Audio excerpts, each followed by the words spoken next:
kalau pemberitaan luar negeri itu misalnya nih tentang kerjasama antara RI, India sama RRC yang disampaikan oleh almarhum Presiden Abdurrahman Wahid ketika beliau berkunjung ke Beijing. Ya, karena dirasa kerjasama trilateral tersebut itu kurang menarik ya. Jadi pers baik luar negeri maupun dalam negeri ini tidak terlalu memblow up, tidak terlalu banyak memberitakan. Tapi ini berbeda sekali ketika mantan Presiden SBY ini membuat kerjasama baru antara Indonesia dengan Rusia. Ini karena Indonesia sama Rusia ini pertama kalinya ada hubungan bilateral ini pasca Orba antara Indonesia Rusia, dan ini tuh mendapatkan jadi pemberitaan pers nasional maupun luar negerinya ini cukup berbeda secara frekuensi dibandingkan dengan pemberitaan mengenai trilateral Indonesia India RRC tadi. Nah, contoh-contoh itu menunjukkan bagaimana pers ini tuh berusaha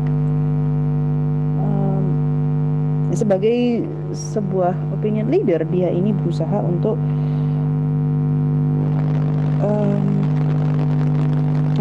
jadi pemberitaannya ini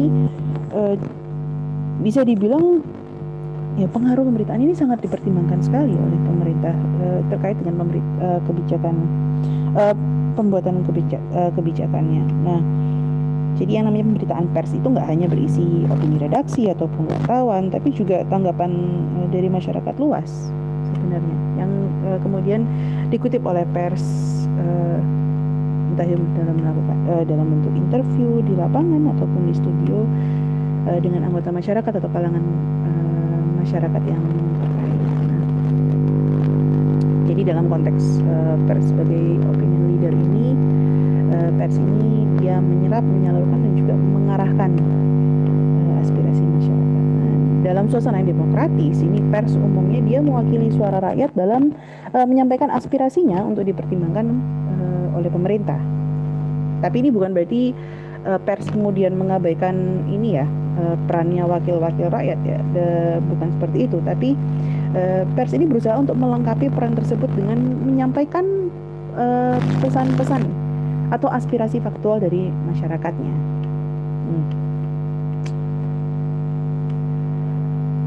Pers ini dia memiliki pilar pers istilahnya, dan pilar ini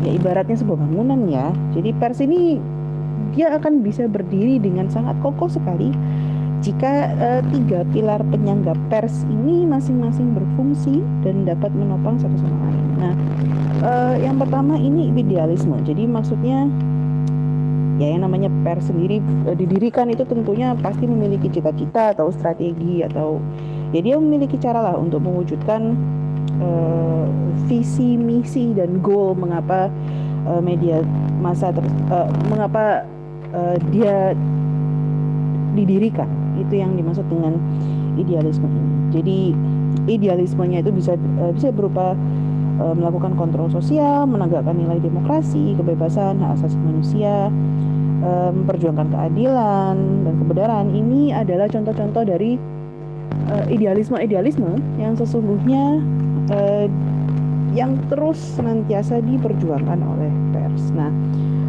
komersialisme ini ya realitanya adalah idealisme saja itu tidak cukup untuk sebuah pers ini dapat hidup, berfungsi dan beroperasi. Jadi ya kalau misalkan hanya berdasarkan idealisme aja yang namanya pers pasti tidak akan bisa hidup lama. Nah, untuk mendapatkan power mereka, untuk mendapatkan kekuatan mereka dalam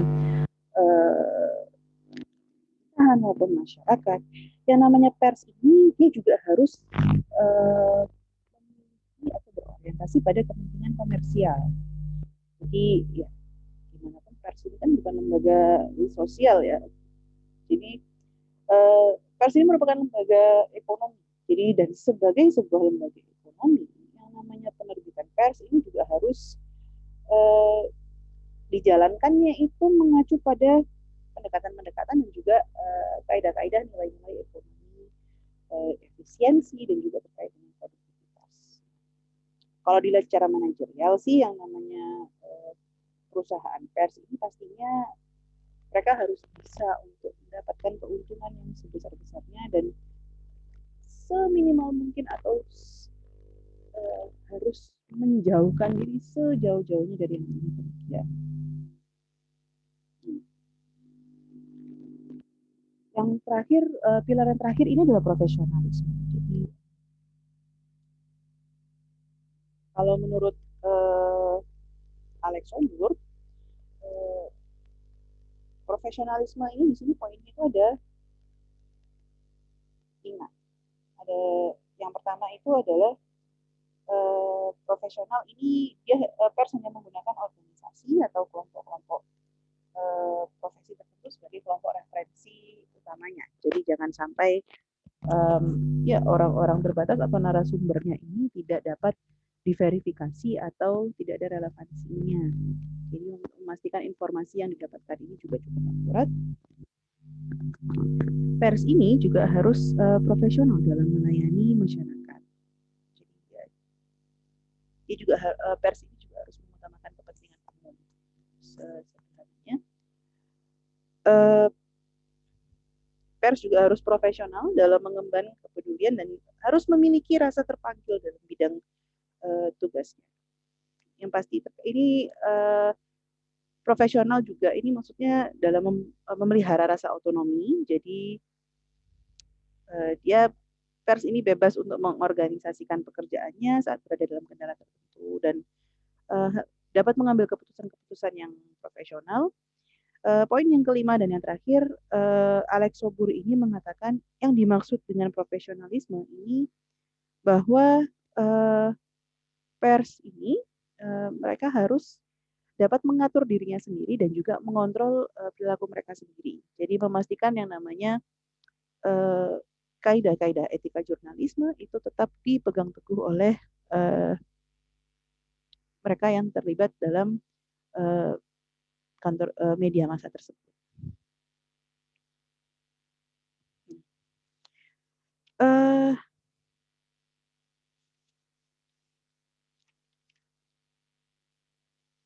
Kita sekarang akan membahas mengenai filsafat pers. Jadi yang dimaksud dengan filsafat pers di sini apa sih? Jadi kenapa kok kita perlu mempelajari filsafat pers ini? Jadi dengan kalian memahami konsep atau filsafat-filsafat dari sistem pers ini, nanti kedepannya kalian ini akan membantu kalian untuk menjelaskan bagaimana pers internasional ini berfungsi dan kalian akan mendapatkannya dari banyak perspektif yang berbeda-beda. Nah, yang pertama ini kita akan bahas mengenai filsafat pers menurut Hachten. Nah, Hachten ini berpendapat bahwa yang namanya perbedaan persepsi atau pandangan mengenai sifat dan peranan media massa atau pemberitaan itu berakar pada filsafat politik atau tradisi sejarah dari suatu negara. Ya. Filsafat Hachten ini ada 5 konsep. Yang pertama ada konsep otoritarian, ada konsep barat, ada konsep komunis, konsep revolusioner, dan yang terakhir adalah konsep pembangunan. Kita bahas satu persatu terlebih dahulu. Jadi yang dimaksud dengan konsep otoritarian ini apa? Prinsip dasarnya ini cukup sederhana. Jadi premis dasarnya adalah pers ini hadir untuk mendukung negara dan pemerintah. Jadi yang namanya mesin cetak itu tidak dapat dan tidak boleh digunakan untuk menentang atau mengkritisi penguasa atau pemerintah, dan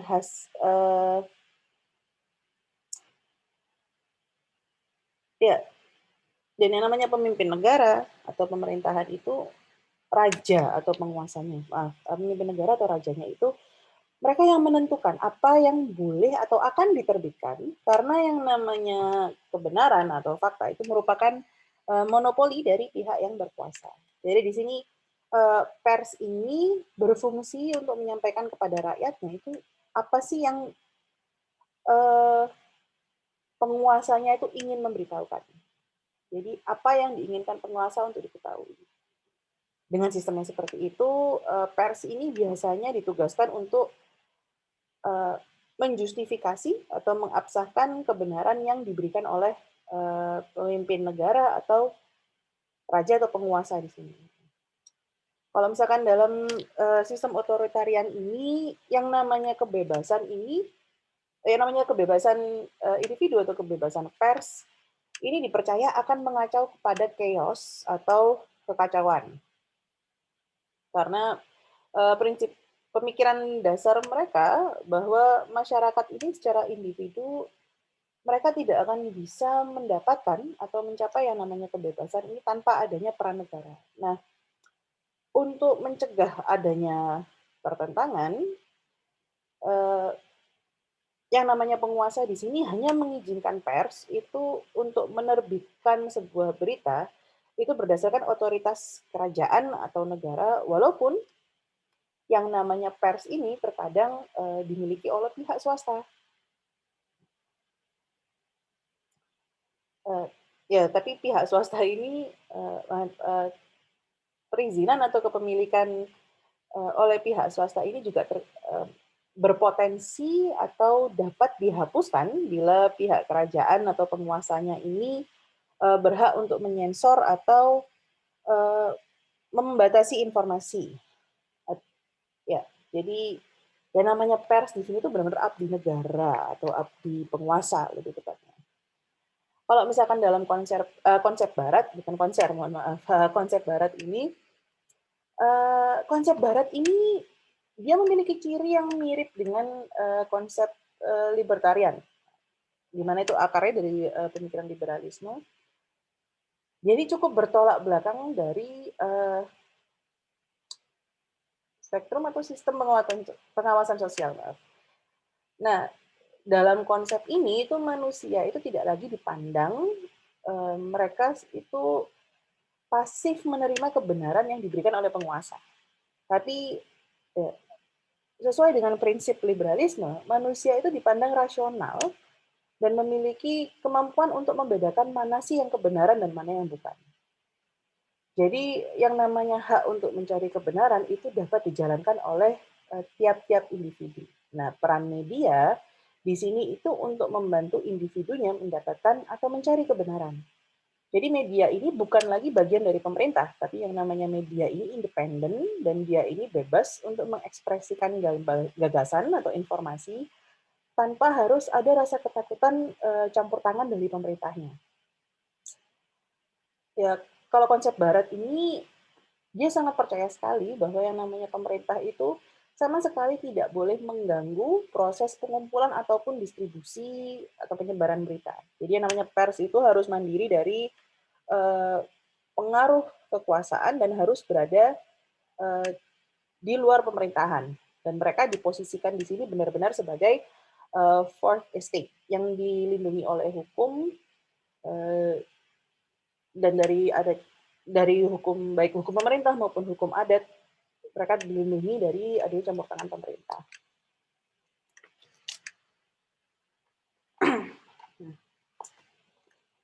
Nah, realitanya pemerintah ini terkadang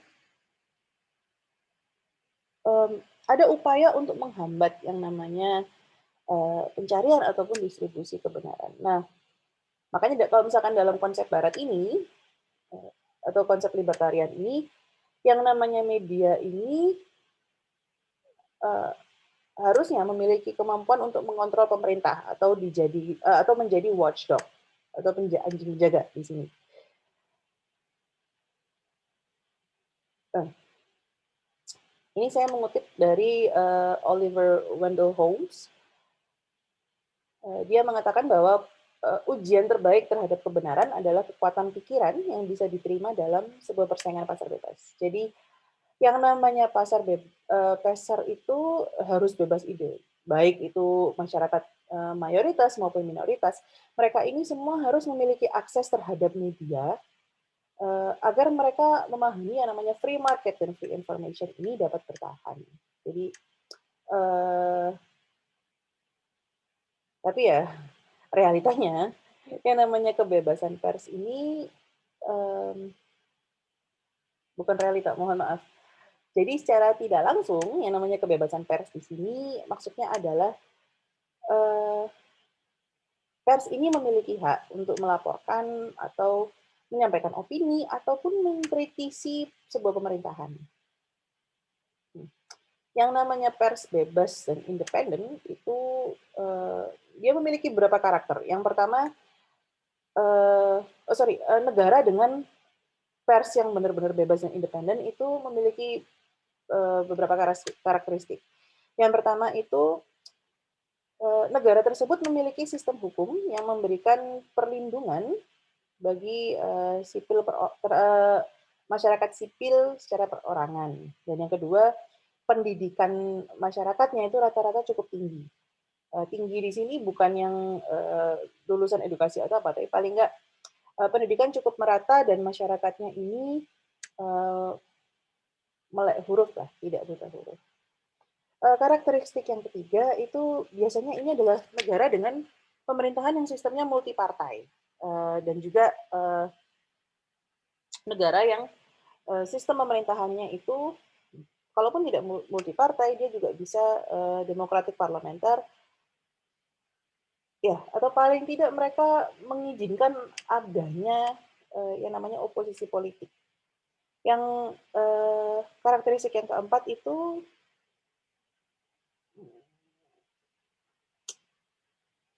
mereka ini memiliki modal yang cukup atau ada perusahaan swasta yang diperbolehkan untuk mendukung atau memiliki media komunikasi berita. Dan terakhir adalah pers tersebut berada di negara yang di situ mereka memiliki tradisi yang cukup mapan sekali terkait dengan independensi atau kemandirian dari jurnalistik.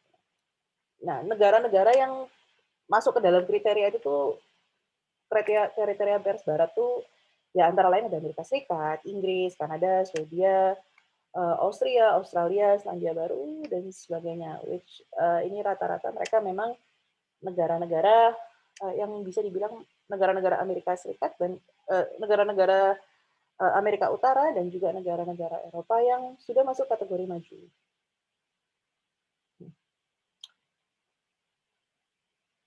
Dalam konsep Barat ini sebenarnya yang mendasari proses untuk membenarkan diri sendiri atau self-righting itu adanya keyakinan bahwa tiap warga negara ini pada akhirnya akan menentukan pilihan yang benar mengenai apa yang harus dipercayai jika suaranya ini cukup terdengar atau cukup didengar dan pemerintahnya ini lepas tangan. Nah, dalam konteks internasional ini berarti harus ada arus informasi bebas yang tidak boleh ada campur tangan atau tidak boleh dihalangi oleh negara. Jadi pemerintah dimanapun itu tidak boleh menutup-nutupi atau menghalang-halangi yang namanya pengumpulan pemberitaan. Nah, kalau misalkan dalam konsep komunis, ini yang berbeda nih. Jadi kalau misalkan konsep komunis ini, ya ini cabangnya dari otoritarianisme. Jadi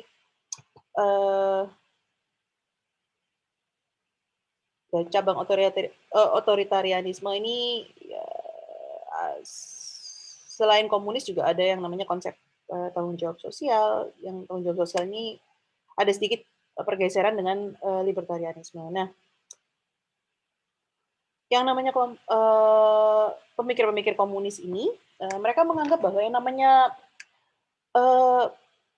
kebebasan pers, pers yang independen, pers yang bebas, ini adalah sebuah barang yang mahal. Ini adalah sebuah luxury.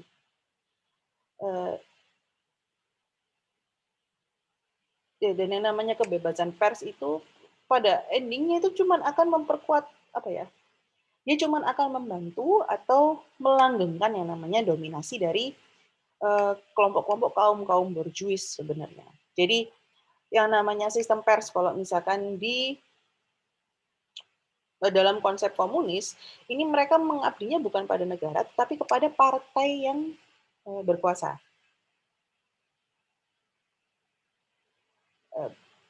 Nah, berbeda dari sistem otoritarianisme yang dapat dimiliki pers itu dapat dimiliki negara dan juga swasta. Kalau misalkan pers komunis ini dia hanya dimiliki oleh negara. Ini yang membedakan. Nah, kalau menurut Seibert, Peterson, dan Schramm, saya mengutip ya, yang membedakan otoritarianisme dengan komunis di sini adalah yang pertama itu sistem komunis menghilangkan motif mencari keuntungan. Kalau misalkan otoritarianisme yang namanya nilai komersialisasi mereka masih cukup tinggi. Yang kedua ini sistem komunis ini lebih menekankan pada perolehan hal tertentu. Sedangkan kalau dalam otoritarian pers ini dilarang untuk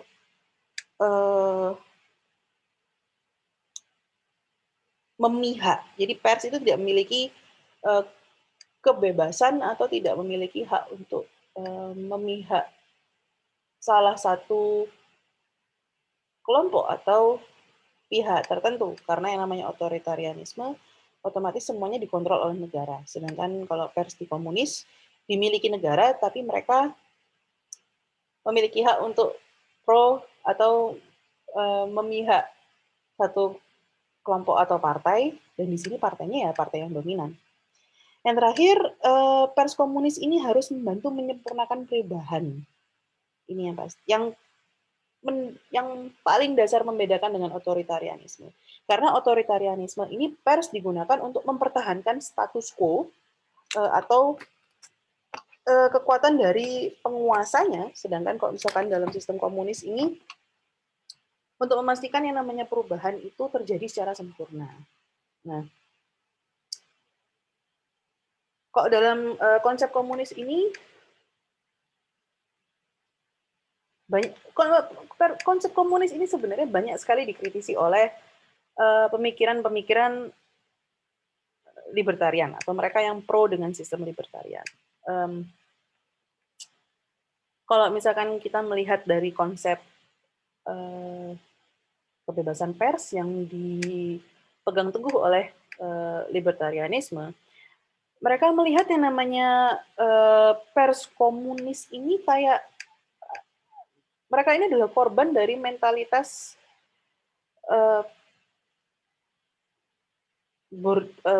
borjuis proletar atau mentalitas tuan dan hamba, sedangkan yang namanya pers libertarian ini adalah pers yang 100% bebas. Jadi mereka benar-benar menghirup atau merasakan yang namanya kebebasan.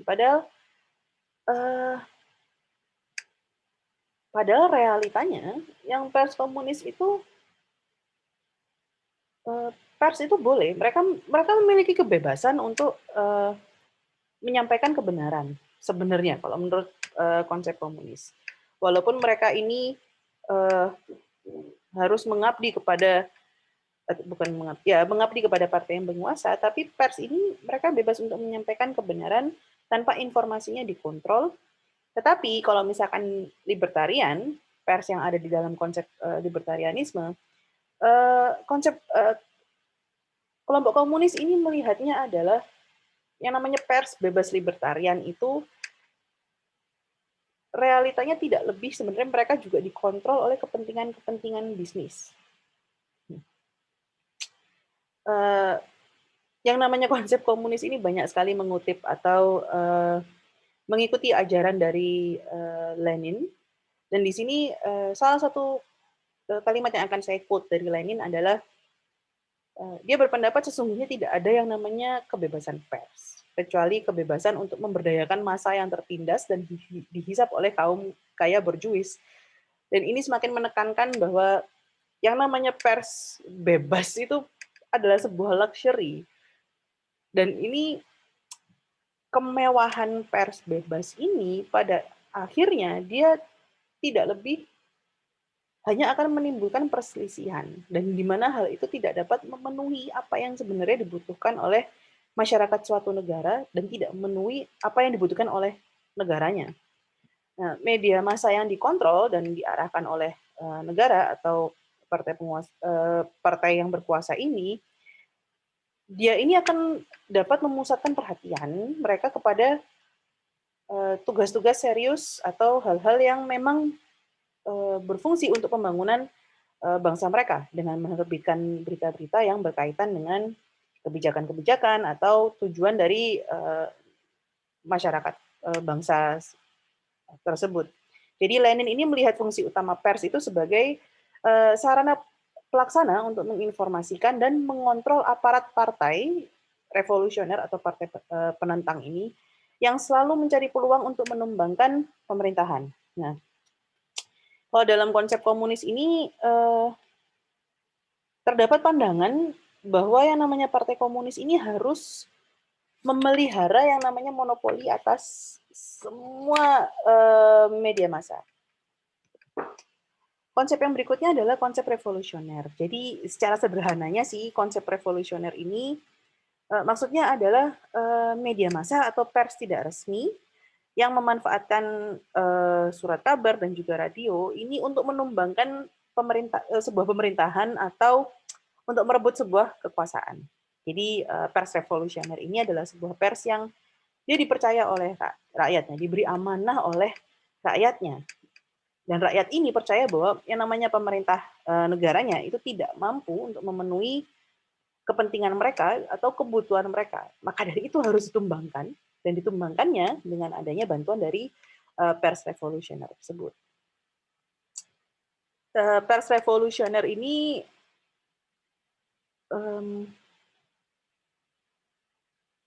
nama lainnya ada juga yang menyebutnya sebagai underground newspaper seperti itu. Nah, contohnya itu di tahun 1960-an di Amerika Serikat itu banyak sekali pers-pers revolusioner itu yang terbit atau yang muncul karena untuk menyampaikan protes kepada pemerintahan Amerika Serikat, protes anti peperangan sebenarnya. Kalau misalkan di sini ada pandangan bahwa pers revolusioner ini ditentang atau di blacklist mungkin oleh sebuah pemerintahan, sebenarnya enggak. Jadi kok dibilang revolusioner benar itu sebenarnya enggak juga, karena penerbitannya ini ditoleransi, diperbolehkan sebenarnya oleh penguasa. Selama resiko pergerakan massa, resiko menerbitkannya, itu tidak terlalu besar dan dianggap bahwa pengaruh dan resiko dan pengaruh dari pers revolution ini sebenarnya tidak terlalu besar. Jadi yang namanya pemerintahan itu sebenarnya nggak melarang. Nah, yang terakhir ini ada konsep pembangunan. Nah, kalau misalkan dilihat dari sifatnya, konsep pers pembangunan ini biasanya kaitannya dengan urusan-urusan kenegaraan jangka pendek. Jadi penggunaan komunikasi massa yang sebelumnya itu berhasil menggulingkan rezim, jadi konsep pers revolusioner yang berhasil itu bisa dibilang efeknya ternyata tidak bisa terlalu besar dan jangka waktunya tidak bisa terlalu lama, dan itu hanya dapat diterapkan di bangsanya sendiri. Jadi hanya mereka sendiri, bangsa negaranya sendiri. Jadi scope influence atau pengaruhnya itu tidak bisa luas. Nah, ketika tujuannya itu sudah tercapai dan kemenangannya itu sudah ada, biasanya pasca pers revolusioner ini yang muncul atau lahir itu adalah konsep-konsep otoritarian atau komunis. Nah, konsep pembangunan di sini yang dimaksud itu, dia ini sebenarnya cukup dipengaruhi oleh pemikiran sosial Barat. Jadi peranan utama komunikasi massa di sini dalam proses pembangunan bangsa, yang dilihat atau ditekankan itu bagaimana komunikasi massa atau pers di sini, peran mereka dan juga fungsi mereka dalam proses pembangunan bangsa, khususnya di negara-negara yang baru merdeka. Nah, pers pembangunan ini, dia ini sebenarnya dimunculkan sebagai kritik terhadap konsep pers barat dan juga media transnasionalnya. Jadi yang namanya pers pembangunan ini dia menggambarkan rasa frustasi dan kemarahan negara-negara miskin dan negara-negara yang masuk dalam kategori negara dunia ketiga, khususnya yang masih baru merdeka dan cukup lemah. Uh,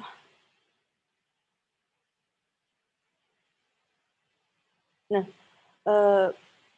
pada tahun 70-an sebenarnya PBB melalui UNESCO mereka ini mengadakan yang menciptakan sebuah forum untuk mengkaji rumusan konsep dari pers pembangunan itu apa. Jadi pada umumnya semua sarana komunikasi massa, baik itu surat kabar, radio, televisi, bioskop, dan berbagai pelayanan informasi lainnya itu harus digerakkan oleh pemerintah pusat dan ini harus membantu tugas pembangunan bangsa.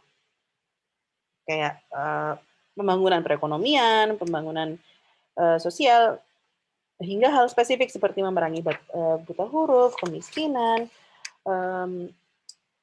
pemerataan pendidikan. Jadi pemerintah di sini tuh harus memberikan pelayanan dan bantuan yang diperlukan oleh media massa jika media massa itu tidak mampu untuk berdiri sendiri. Jadi, nah di sini di pembangunan pers pembangunan ini mereka akhirnya harus mendukung pemerintah dan tidak boleh menentang. Nah, jadi yang namanya informasi atau kebenaran di sini menjadi milik negara. Informasi yang diciptakan oleh negara atau pemerintah ini harus bertujuan untuk membangun negara bangsanya dan untuk mengembangkan tujuan nasionalnya. Tapi satu yang terkadang kurang dijabarkan atau kurang juga dilihat adalah pandangan bahwa yang dengan konsep pers pembangunan ini atau konsep pembangunan ini akhirnya namanya hak individu untuk berpendapat, hak dan kebebasan sivil itu menjadi nggak terlalu relevan atau tidak terlalu urgent karena ada isu-isu lain seperti kemiskinan, kesehatan, kesukuan, buta huruf yang lebih penting atau utama di negara-negara dunia ketiga. Nah, jadi konsep ini tuh lebih jadi memiliki pandangan bahwa setiap bangsa atau negara yang berdaulat ini mereka memiliki hak untuk mengontrol wartawan asing dan mengontrol yang namanya arus keluar masuk berita yang melintasi perbatasan negara mereka. Jadi ya bisa dibilang yang namanya konsep pembangunan ini mereka anti barat. Bisa dibilang seperti itu. Tapi ada sedikit kontroversi terkait statement bahwa yang namanya pers pembangunan ini adalah anti konsep barat. Jadi kontroversi yang sebenarnya membedakan konsep antara komunikasi massa, kalau misalkan dilihat dari konsep barat dan pembangunan itu karena negara-negara yang dunia ketiga yang berkembang ini mereka memiliki banyak sekali trauma dari negara-negara barat karena mereka baru merdeka, ada yang trauma karena kondisi ya ketimpangan perekonomian dan politik. Jadi sesungguhnya akhirnya mereka memiliki sebuah pertikaian politis dan ideologis. Bahkan ini dalam dunia persnya pun itu terlihat sekali. Dan ini ada alasan yang masuk akal sebenarnya. Jadi ketika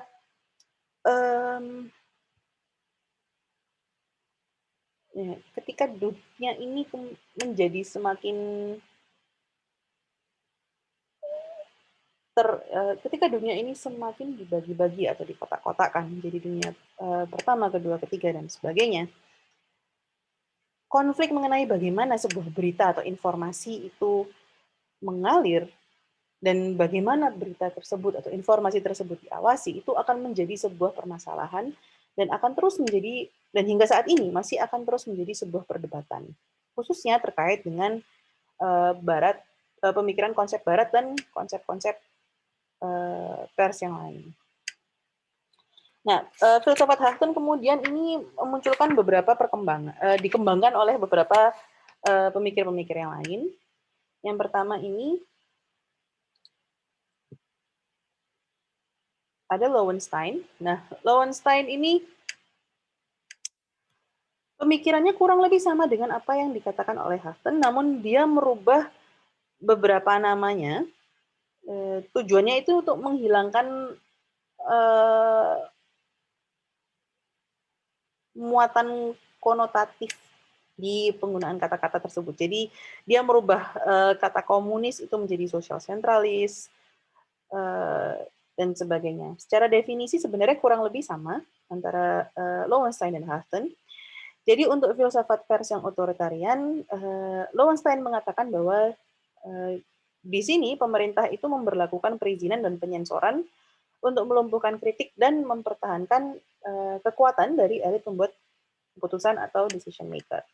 Sedangkan otoritarian sosial, di sini yang dimaksudkan adalah yang namanya kepemilikan dari pemerintah dan partai atas pers ini tujuannya itu untuk peningkatan atau kestabilan ekonomi nasional. Libertarian di sini, kalau menurut filsafat Lowenstein, pemahaman sederhananya adalah tidak adanya kontrol dari pemerintah, kecuali jika itu terkait isu-isu mengenai fitnah dan hukum-hukum yang terkait pada human rights, kekerasan seksual, gender, dan sebagainya. Libertarian ini dirasa dia menjamin yang namanya pasar bebas ide dan menjamin untuk diadakannya ruang bagi individu untuk menyampaikan atau mengungkapkan hak pribadi mereka. Hak berpendapat mereka. Libertarian sosial di sini kalau menurut Lowenstein, jadi namanya pemerintah itu mengawasi dan juga membuka saluran komunikasi yang terhambat atau mungkin tersumbat. Dan pemerintah ini juga harus menjamin yang namanya operasionalisasi pers. Dan semua ini dijalankan dengan menggunakan filsafat libertarian. Sedangkan sosialis sentralis di sini yang dimaksud adalah saluran komunikasi pers yang dimiliki pemerintah ini dibatasin tujuannya untuk menjamin yang namanya pelaksanaan dari nilai-nilai yang terkandung dalam filsafat libertarian. Nah, Lowenstein ini dia juga mengusulkan yang namanya tipologi pemilikan pers. Jadi dia melihat tidak hanya pada falsafat nilainya saja, tapi dia mengatakan bahwa kepemilikan pers sendiri ini harus bisa dipahami atau harus dilihat juga ketika kita ingin melihat yang namanya filsafat atau bagaimana kerja pers secara internasional. Kepemilikan ini dibagi menjadi 3. Yang pertama kepemilikan swasta, multipartai, dan juga pemerintah. Nah, kalau tipologi pers Herbert Altschul ini beda lagi. Jadi nama teorinya itu adalah teori pembagian 3 dunia. Nah, dalam merumuskan tipologi ini dia itu menggunakan perspektif mengidentifikasi kondisi ekonomi yang berubah dan ini berhubungan dengan rancangan politik dari negara-negara dunia pertama, kedua, dan ketiga. Jadi negara-negara dunia pertama ini merupakan negara-negara yang dijadikan atau dianggap sebagai pusat pergerakan pasar, sedangkan untuk negara-negara dunia kedua atau negara-negara timur, ini adalah negara-negara yang menjadi pusat pergerakan komunisme Marxis atau negara-negara yang menganut pemikiran atau paham komunisme Marxis. Sedangkan yang dunia ketiga, ini adalah negara-negara yang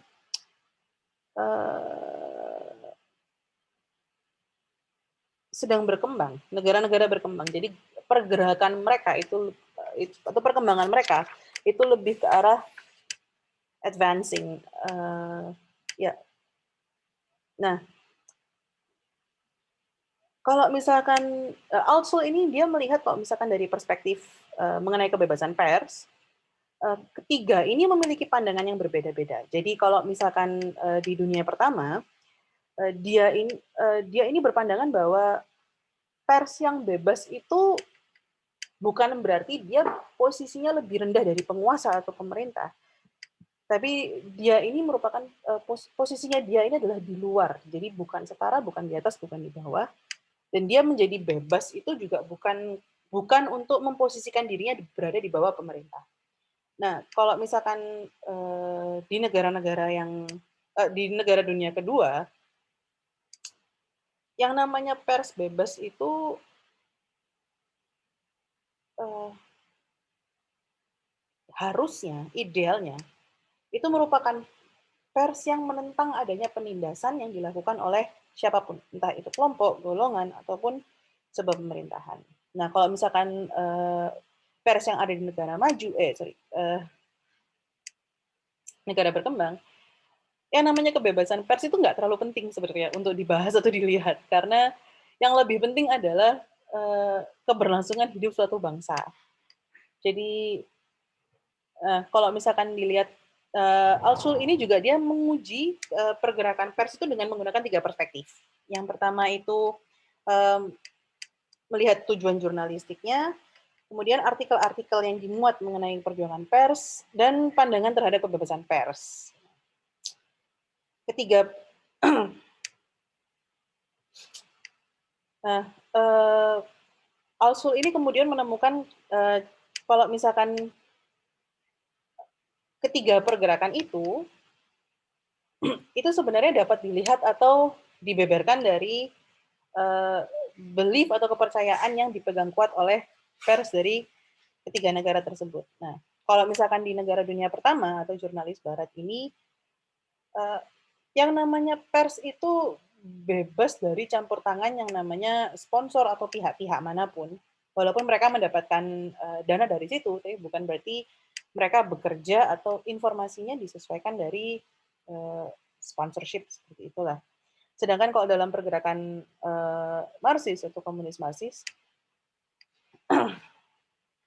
mereka ini yang namanya pers itu, terlepas pers itu juga terlibat dalam komunikasi politik, tapi tujuannya itu bukan untuk propaganda, tapi tujuannya itu murni untuk mendidik. Sedangkan kalau dari di negara-negara pers di negara berkembang, idealisme mereka adalah mereka ingin menciptakan yang namanya media massa. Mereka berusaha menciptakan media massa yang memberikan sarana kepada khalayaknya untuk melakukan komunikasi dua arah atau dialogis. Jadi maksudnya di sini penjelasan sederhananya adalah, jadi para wartawan mereka ini mereka tuh bebas untuk mempercayai bahwa publik itu memiliki hak untuk mengetahui sebuah informasi, tetapi itu bukan haknya wartawan untuk memberikan informasi yang diinginkan oleh publik. Nah, kalau misalkan pandangan mengenai kebijakan pers nasionalnya, kalau pers negara dunia pertama itu percaya bahwa yang namanya pers bebas itu seharusnya tidak ada kebijakan yang mengaturnya, yang mengatur atau membatasi kinerja mereka. Sedangkan kalau negara-negara dunia kedua atau pada pers atau wartawan Marxis, mereka percaya bahwa yang namanya kebijakan pers itu perlu untuk menjamin adanya pers bebas dan memastikan bahwa pers bebas ini melaksanakan tugasnya dengan cara yang tepat dan benar. Kalau misalkan di negara-negara dunia ketiga, kebijakan pers ini perlu dan diperlukannya itu sebagai bentuk jaminan bahwa kebebasan pers itu ada. Nah, Robert Picard ini dia menciptakan sebuah teori, dan teori ini namanya adalah teori sosialis demokratik. Picard menjelaskan bahwa media ini memiliki tugas membuka dan membuka suara yang berbeda-beda atau suara yang berbeda atau yang minoritas untuk dapat didengar. Nah, pendekatan kaum sosialis demokratis ini membolehkan negara ikut campur dalam pengelolaan usaha dan kepemilikan media supaya keberadaan persnya ini terjamin dan kemampuan masyarakat untuk memanfaatkan pers dan media massa ini juga terjamin.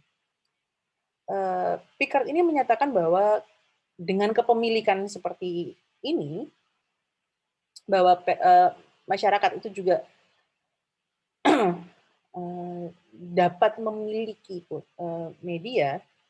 Kepemilikan ini dapat dalam bentuk yayasan, perusahaan non-profit, dan juga organisasi kolektif lainnya. Nah, kalau dari teori sosialis demokratik ini, yang namanya media itu dilihat sebagai sarana rakyat.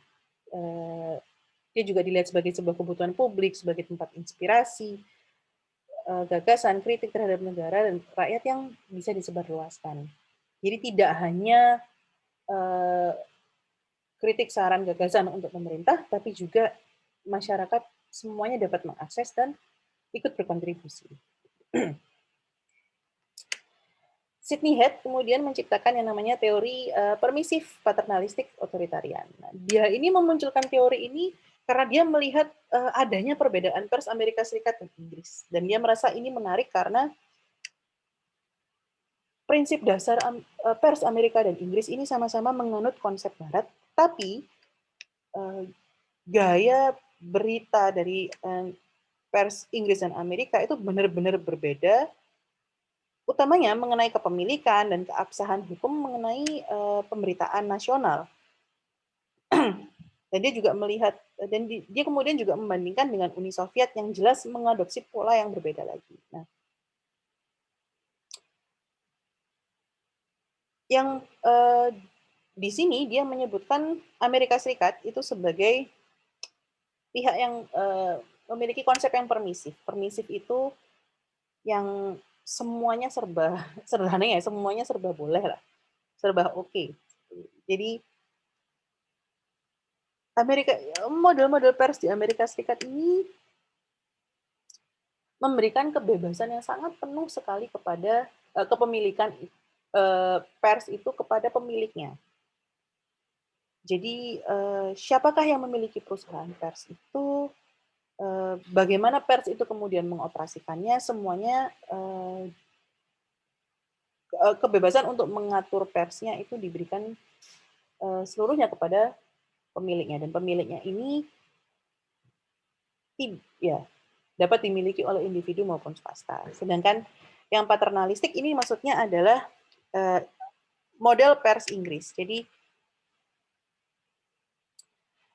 model pers Inggris ini dia menjamin kepemilikan dan pengawasan ataupun monopoli media massa yang dimiliki oleh bangsanya. Oke, ya, sorry. Yang dimiliki oleh bangsanya ini dilakukan oleh perusahaan-perusahaan publik. Kalau misalnya Amerika tadi swasta, perusahaan-perusahaan swasta, dan ini lebih ke arah perusahaan-perusahaan publik ataupun nasional. Atau perusahaan publik ini adalah perusahaan yang dimiliki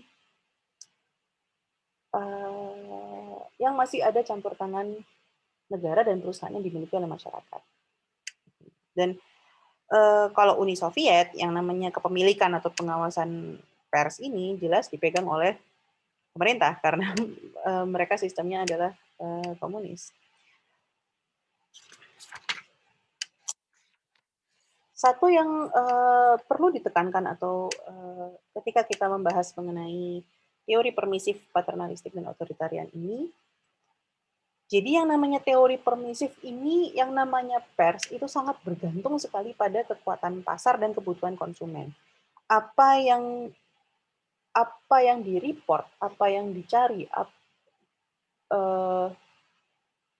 operasional dari dari pers itu semuanya sangat bergantung kepada kebutuhan konsumen dan pasar. Kalau misalkan sistem paternalistik, yang membedakan sedikit dari permisif Amerika Serikat ini, persnya ini tidak terlalu menekankan kekuatan pasar, tetapi dia ini lebih berfokus kepada kebutuhan konsumen. Sedangkan kalau misalkan dari otoritariannya Uni Soviet ini, sebisa mungkin yang namanya kekuatan pasar maupun kebutuhan konsumen itu dipersempit. Karena ya yang namanya pers di sini kan juga membantu untuk menyebarkan doktrin dari pemerintah. Kalau misalkan persnya dijalankan berdasarkan kebutuhan masyarakat dan juga bagaimana pergerakan pasar, endingnya upaya untuk menyebarkan doktrin pemerintah atau mensupport pemerintahnya ini jadi tidak bisa maksimal. Demikian materi yang dapat saya sampaikan hari ini. Terus saya sampaikan bahwa di minggu ke-9 kita akan melanjutkan kembali topik jurnalistik dalam perspektif jurnalistik dalam komunikasi internasional. Nah, yang ingin saya sampaikan sekarang adalah mengenai ujian yang akan dilaksanakan minggu depan. Kita akan melaksanakan ujian dengan menggunakan Google Classroom. Kode kelas akan saya sampaikan atau akan saya share melalui grup WhatsApp dan juga di Elita. Untuk absensi minggu ini, kalian dapat mengakses linknya di Elita ataupun di Google Classroom atau di WhatsApp Group. Nah, untuk materi ujiannya, yang harus kalian pelajari adalah materi mulai dari materi minggu kedua hingga materi terakhir, yaitu materi yang hari ini. Oke, terima kasih banyak. Semoga kalian dapat menjalankan ujian minggu depan dengan lancar. Saya menyampaikan semangat dan good luck for your exam. Sampai jumpa di pertemuan minggu ke-9 pasca UTS. Terima kasih. Assalamualaikum. Salam sejahtera.